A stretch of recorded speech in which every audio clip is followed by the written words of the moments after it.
I don't think there's a player more important to Purdue basketball than Daniel Jacobsen in 2026. And honestly, that might not be a great thing.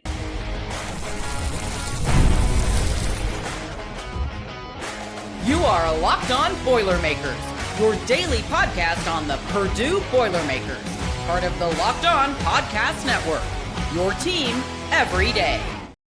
Hello and welcome in to another episode of Locked On Boilermakers here on the Locked On Podcast Network. Now, the number one sports podcast network where it's your team every day. As always, I'm your host. I am Nick Arvin. I'm talking Boilermakers every day here on the Locked On Podcast Network, the only daily Purdue show out there. And we have an exciting episode headed your way today because we're back talking some more Purdue basketball, more specifically continuing our player preview series. Today, it's Daniel Jacobsen and why 2026, why Purdue might rely on Daniel Jacobsen more than any other player, why he might be one of Purdue's most important players in 2026. We'll then take a look at Purdue's basketball schedule and some of the games I'm extremely excited about. Some of those I think will be the biggest games of the year for the Boilermakers in 26. We'll finish off today's episode with something that happened at fall camp yesterday for Barry Odom and Purdue football, and it was an offensive lineman scare. What that could mean for Purdue in the near future and then going into the distant future as well. So it's going to be a fun one, and let's jump right into things today with our player preview series, which we're continuing on today, getting into the front court and, of course, the one that generates a lot of conversations, especially when you talk about last year and the way that season ended. And of course, I am talking about Daniel Jacobsen because honestly, I don't know if there's a player more important to the success of this team than Daniel Jacobsen. And as I mentioned in the open, I don't necessarily think that's a good thing because as of right now, I don't have a ton of confidence within Daniel Jacobsen or what Daniel Jacobsen is going to be for this team in 2026. But honestly, I have no other choice because at this point, it's been made pretty clear that Daniel Jacobsen is the guy. Daniel Jacobsen will be that starting center this year. Outside of maybe CJ Cox being in the starting lineup, I don't think there's a player I'm more confident in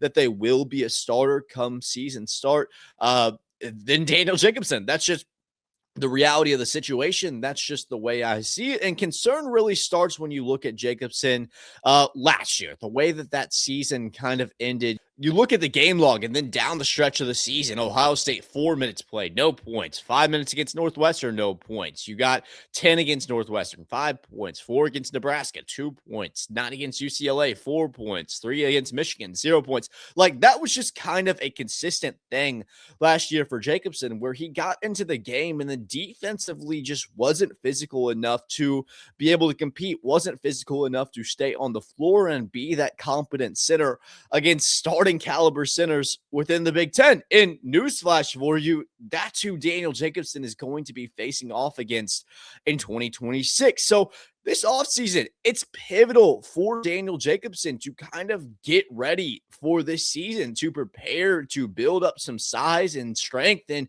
be a guy that's going to be able to compete once you get to Big Ten play, once you get to these pivotal games, these big time games down the stretch of the season against Big Ten caliber opponents that can determine seeding, that can determine where you're at within the Big Ten tournament, even those Big Ten tournament games. Like Daniel Jacobsen is going to be one of the more important players, if not the most important players, when you look at he has to have success for this team to have success. Because in the backcourt, Purdue is very solid this year. Antoine West, CJ Cox, Omar Meyer, Luke Ertl, all of those guys are going to be able to produce. All of those guys look good. But in the front court, it's pretty tough. And Matt Painter would tell you that himself. You got Daniel Jacobsen, who is probably going to be that starter. Raleigh Burgess, who looks good, looks like he could be a good breakout candidate, but I still see in that backup center role, you have Caden Pierce at the power forward spot, who is a lot smaller than some power forwards you'll see throughout the course of the Big Ten. And then you have Jack Benner coming off the bench, presumably, if he isn't in that starting role. Not a lot of size outside of Daniel Jacobsen, and his size is more height than it is the actual physical ability and that actual strength on the inside. So there's not much there. Jacobsen is going to have to be that guy, especially if we don't hear any more news about Enzo Sharvin. If Enzo Sharvin isn't able to provide that kind of sidekick to Daniel Jacobsen that we initially thought he could be when there were conversations about him coming to Purdue. As of right now, Jacobsen doesn't have a ton of help in the front court. And that doesn't mean that Caden Pierce isn't talented. That doesn't mean that Jack Benner, that Raleigh Burgess aren't talented and can't play alongside Daniel Jacobsen. I'm just saying that when it comes to having size, there's not a ton there in that front court. So it's going to be very essential for Daniel Jacobsen this year to pick up some slack and to be a starting center that can compete in these high caliber games, because you start out Gonzaga, game number 1, you play Tennessee, you play Iowa State on the road. These are all going to be ranked matchups that you want to win to help boost your resume early on in the season. I don't know if Daniel Jacobsen, as of right now, is going to be ready for that. And the reason I say that is because I look at these Canada games for Purdue's international tour, the way that some of those games played out in Canada. And I know that you probably shouldn't put too much stock into that because it's not a great reflection of how this team is actually going to look or how this team actually does play. But I saw Daniel Jacobsen, and there were some things that I wasn't very happy about. On the offensive side of the ball, I thought that Jacobsen played pretty well. I mean, obviously that's going to happen against guys that are less caliber of opponents than some of the mid-majors that you're going to play up against. These guys are small. These guys don't have much physical ability. So Daniel Jacobsen making it happen on the offensive side, slamming down some balls at 7'4". Sure, it was impressive at times, but I'm going to take that with a grain of salt more than what I saw on the defensive side of the ball, where those same guys that aren't very good, those same guys that aren't great in terms of college basketball standards, they go at Daniel Jacobsen. They drive at him. And honestly, it felt like there were times where you just look at Daniel Jacobsen and you say, what has changed from last year to this year? What has changed in the 4 or 5 months that you haven't been playing regular season or postseason basketball? Because he was getting off his feet. He was put in bad positions. He just wasn't protecting the rim as much as you need him to do. And yes, great rim protector at 7'4", but that's only if he can put the footwork in place to be able to do that properly. There's just a bunch of different things. So Daniel Jacobsen has a ton of potential. There's no denying that, but he's very raw as a prospect. He has this elite ability to rim protect. He has the ability to get inside and use his height as an advantage, but then you have the footwork, you have the physicality, you have the IQ, the basketball IQ on the inside. All of these things that haven't been put together with his raw potential. Once that gets put together, we're looking at a potential NBA prospect. And I feel like that's definitely going to happen if he can put it together, because he has the size, he can stretch the floor, he has the potential to be a key game-changing player for Purdue and potentially for an NBA team one day. The issue with Daniel Jacobsen is that he just hasn't put it together yet. But time is running out. Time is running short, because this is the year where he has to put it together. There's no negotiating. He has to put it together, because this is the year where it's his team. It's his front court. He is the one that has to prove, I am capable of being a starting center for Purdue. Because if not, you got some guys coming up. You got Sanan Juan, who's going to be developing this year. You've got Isaiah Hill, who is the highest ranked recruit Matt Painter has ever brought in, who is surely going to want to start in year one. There's a ton of talent coming up behind Daniel Jacobsen.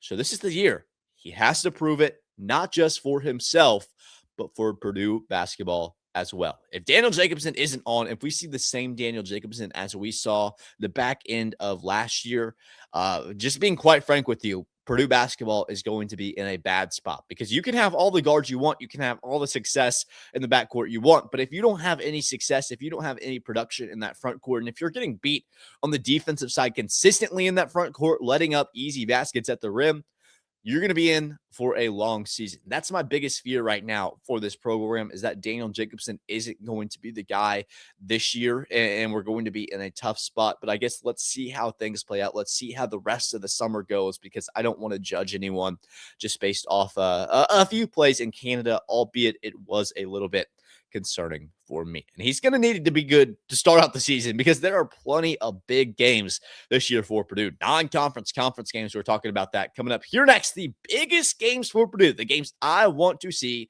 coming up here next on Locked On Boilermakers. But first, baseball fans, if you think you know who's hitting a homer today, FanDuel's giving you a free shot to call your shot with daily dingers. It's easy to play. Just make your free pick for who you think will hit a home run in their game. If you're right, you'll receive a profit boost to use on your next bet for a chance at extra winnings. And best of all, you can make a free pick each day throughout the MLB season, because Daily Dingers is another fun way to stay engaged with every day's games. Whether you're following your favorite team or keeping an eye on matchups across the league, each game has someone capable of going deep. And now you get the chance to make your prediction before first pick. I've been using Jordan Walker for my Cardinals all year long on Daily Dingers, but I missed out on Joshua Baez 3 home runs in his MLB debut. You guys don't want to miss out on this. So are you ready to play your game today? Join all the action at FanDuel.com. That's FanDuel.com to play Daily Dingers and make your free pick on who's hitting a homer. Play ball and swing for the fences on FanDuel, an official partner of the MLB. We pretty well already have a schedule made up for Purdue in 26-27. The non-conference is set. The conference opponents are set, both home and away. As of right now, just waiting for the dates on those conference opponents. But I wanted to take a look at this schedule, because that's something we haven't done a whole lot of yet. I know it's early, but it's still fun to look forward to some of these matchups and find which ones are going to be the biggest this year for Purdue, which are going to be the games you want to be seated in Mackey Arena. What are some of the games that could define Purdue season? So I'm going to read the non-conference schedule off to you before we get into that, just so I can familiarize some of you guys in case you haven't seen it. Purdue will play a few exhibition games in October. October 18th against Ball State. October 22nd, that one's at Fort Wayne against Purdue Fort Wayne, and then at Connecticut. Not sure where that game's going to be at quite yet, but that game will be on the 27th against UConn. Then you start out your season November 2nd, opening night against Gonzaga. That one will be in Las Vegas, so a tough game technically on the road for Purdue here. Then you play Valpo at home November the 6th. That's a Friday. You play against Illinois State at home, Ohio at home, Lipscomb at home, Oakland at home, and then you have your MTE, your multi-team event during Feast Week, November the 24th, and on Thanksgiving against Oklahoma. November the 24th is a Tuesday. That one is against DePaul. Then in December, you travel on the road to take on Iowa State. That one's going to be a very tough game. And then you're back at home to end out your non-conference slate, to end out your non-conference slate before the Indy Classic against Tennessee on December 11th. Your Indy Classic is Colorado as of right now, and Cal Baptist, so certainly not a incredibly high caliber of opponent this year in the Indy Classic, but we'll see how that plays out. That is the non-conference schedule as we have it for Purdue. And then the conference opponents this year for the Boilermakers. At home, you're facing off against Illinois, Indiana, and Rutgers. Both of those games will be home and away. The home games are going to be Iowa, Maryland, Nebraska, Northwestern, Ohio State, UCLA, and USC.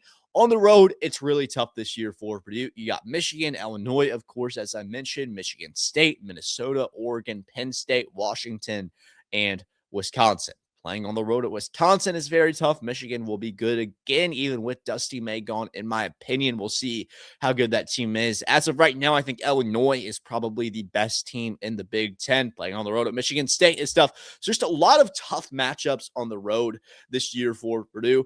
I want to start out with the non-conference slate, though, and figure out what are some of the tougher games, what are some of the more exciting games here. And I'm actually going to start with an exhibition game, because honestly, I'm so excited that we have another really high caliber opponent that Purdue is going to be facing off against within these exhibitions. Of course, I am talking about UConn. The Huskies are a tough team, similar last year to when Purdue played Kentucky. Last year, that game was at Rupp Arena, so we'll see where the UConn-Purdue game is at this year. But it's the yearly opportunity for Purdue fans and UConn fans alike to overreact to an exhibition. Honestly, I like that they happen. I like that we get basketball and high caliber basketball a little bit earlier. But we know by now that Matt Painter really doesn't scout these games. He kind of just wants to see what his guys are going to do, which I do respect. But sometimes you want to see your team win those. Purdue hasn't had much success in those early season exhibitions.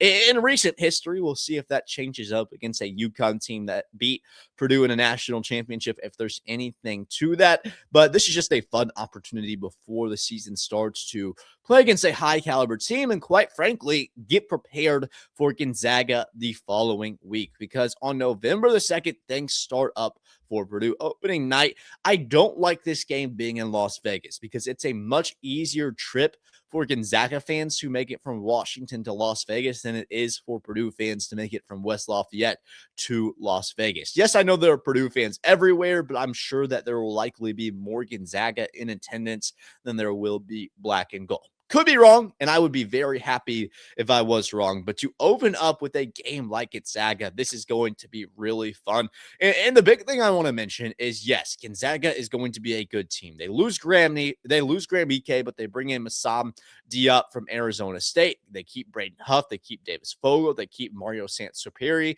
and they bring in Isaiah Harwell from Houston. So they filled the holes they had pretty well. We'll see how they play without Graham Ike. Is Diop a guy that's going to be able to make that transition a little bit slower? There's going to be a ton of question marks about both of these teams. Both of these teams have lost a significant amount of production.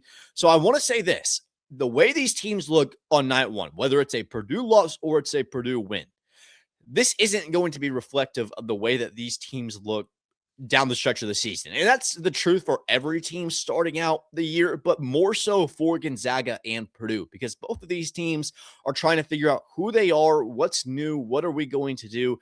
So I just want to make sure that that's kind of known now, is that let's hope that Purdue wins, but let's not put a ton of weight into the result of this one, because I think that it could be a little bit surprising when you look back in March. So Gonzaga, undoubtedly one of the biggest games Purdue will play off against this year. You play some mid-majors. I think Oklahoma on Thanksgiving will be a very big game to keep the MTE streak going. But on the road against Iowa State is another one of those games, which I think is going to be absolutely pivotal this year for Purdue. As of right now, ESPN in their way too early rankings, they have Iowa State. If I can find it here, I'm not seeing Iowa State ranked as of right. 24th. They fell quite a little bit. So Iowa State falls down to 24 in ESPN's way too early rankings. Shaquan Johnson comes over from Bradley. Killian Toure back again. Jamarion Bateman back again. Blake Buchanan back again. Trey Singleton. That was one of the guys from Northwestern that I wanted to potentially come over to Purdue in the transfer portal. Ends up going over to Iowa State. So not an Iowa State team that is as good as they were last year, but still an Iowa State team that's going to be good, a team that at home, and a team that will be tough to beat for Purdue. And this is a game with revenge on the line after how bad they did the Boilermakers last year. So this is going to be one that Purdue, I honestly think this is one that is winnable this year for Purdue, and one that they probably need to win. I want to see them win, and I'm going to tell you the other game, but one of the three of these games in the non-conference slate. If Purdue can win one of them, I think it will be a positive boost for the Boilermakers this year. I think Iowa State will be one of the best opportunities to get that early season win in these ranked games throughout the non-conference. So Iowa State, definitely a big game on the road for the Purdue Boilermakers, but probably the toughest game of the non-conference, and this game will be at home for the Boilermakers, but it's against Tennessee. With all the history there, with all the March Madness experience, all the March Madness moments against Tennessee, we have a home and home for Tennessee and Purdue. This year, Tennessee is going to be pretty dang good. A completely different starting lineup. They really hit the transfer portal hard. Rick Barnes is trying to rely heavily on that. Brings in Juke Harris, who averaged over 20 points per game at Wake Forest. Jalen Harrelson, who is one I also wanted from Notre Dame. Tyler Lundblade at Belmont. Terrence Hill Jr. at VCU. Miles Rubin from Loyola Chicago. And they just brought in a center as well over from Vanderbilt with the new eligibility rules with the 2022 class. So Tennessee is going to be pretty transfer heavy. It's going to be an interesting matchup. I think Tennessee is going to be pretty dang good. ESPN has them ranked at number 6, and I think that this is going to be a game that will be tough for Purdue to win, but a game if they're able to win on the back half of that non-conference schedule, it's going to be an absolute massive bump of momentum. It's going to be a massive boost of momentum for this team heading into conference play. So I honestly don't see a game more pivotal, more important than Purdue versus Tennessee this year. That's going to be a massive matchup for so many different reasons. Also, similar to how Indiana is going to look. I don't think Indiana has the caliber of transfers Tennessee brought in, but when you look at this pretty much all new team with the transfers, it's going to give you an interesting matchup for later on with one of those important conference matchups. We'll see how everything plays out, but these are the most important non-conference games, in my opinion. Maybe we'll come back and do some of these conference games, but until the schedule is made up, it's kind of tough to see where these conference games will fall in. What's the context surrounding those games? But once we get that, we will do that as well. And to end off today's episode, we're going to switch over to football, switch our gears, because yesterday there was some scary news coming out of fall camp. I'm going to break that down for you coming up here next on Locked On Boilermakers. There are more live events than ever we're seeing right now. Games, concerts, comedy shows, and festival. The hard part usually isn't deciding what you want to attend. It's actually getting those tickets. Between long wait times, confusing checkout processes, and surprise fees, buying tickets can sometimes feel harder than it should, and that's why so many fans are turning to Game Time. The app is built to make buying tickets simple, upfront pricing, seat views before you buy, and exclusive saving opportunities that help you get to the events you want without the usual hassle. Of course, it's the perfect time to get on with Game Time because football season is right around the corner, and this probably is the cheapest tickets have ever been to Ross-Ade. You can get tickets on Game Time for under $10 to go to Ross-Ade this year for the first few games of Purdue season. You can't beat that. So take the guesswork out of buying tickets to every type of event with Game Time. Download the Game Time app, create an account, and use code LOCKEDON for $20 off your first purchase. Terms apply. Again, create an account and redeem code LOCKEDON for $20 off. Download the Game Time app today. It's kind of crazy how things played out yesterday because we did an episode and we made a big point to how important it was for the offensive line, how important it was for this offensive line to start to get together. Because as of right now, there's really only 2 starters that have been named. One of those is transfer Boaz Stanley from South Carolina. It will be Purdue's starting center in 2026. The other is Joey Tanona, who has been that retained guy for Purdue, consistently been the Boilermakers' best tackle, best offensive lineman, period, for the past few years.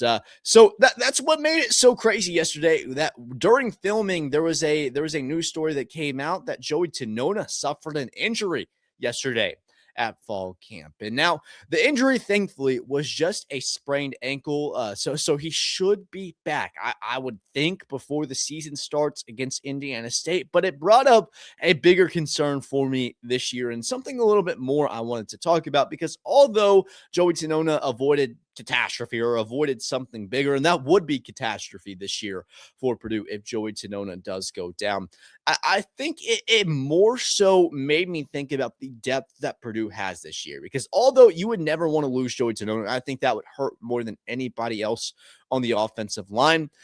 You do have Jatavius Shivers, you have Nuku Mafi, you have some options this year for Purdue, where you're, even if one of these guys gets hurt, and it shouldn't be Joey Tanona, if you lose Joey Tanona, that will still be a bad event no matter who it is. But say, for example, Nuku Mafi is that starter and he gets hurt.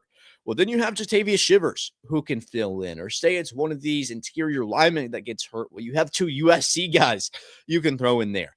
I think Purdue has quite a few options this year on the offensive line, and I think Zach Crabtree is going to do a good job kind of figuring out who fits where, who needs to fit where, and what's the best possible situation for Purdue in order to find success on the offensive line this year, because that's going to be one of the most crucial areas for Purdue. And that sounds very elementary. That sounds very cliche. Obviously, the offensive line is one of the most important areas of a football team.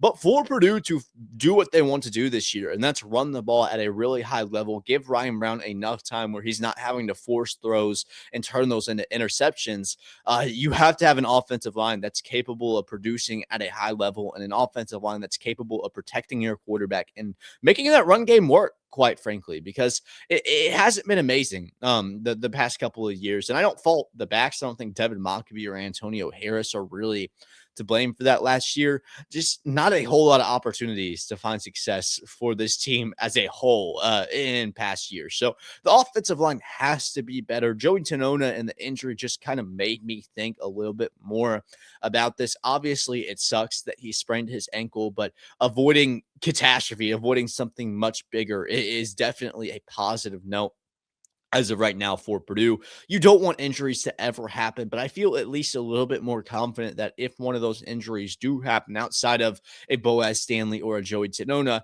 that you're going to have guys you can plug in and still find a little bit of success this year on the offensive line. But it's essential right now. I guess it's a good thing that it happened. I hate to say this, but I guess it's a good thing that it happened to Tanona as of right now, the sprained ankle, because we already know he's the starter and not one of those other guys that's vying for that starting role, because we need to figure this out sooner rather than later. Who are going to be the starters on this football team? Who is going to be the front five for Purdue in 2026? Because we're getting right up to it. Indiana State is coming closer than you'd think. Just a couple of weeks now, 2 weeks and some change until Purdue faces off against Indiana State on a Friday night.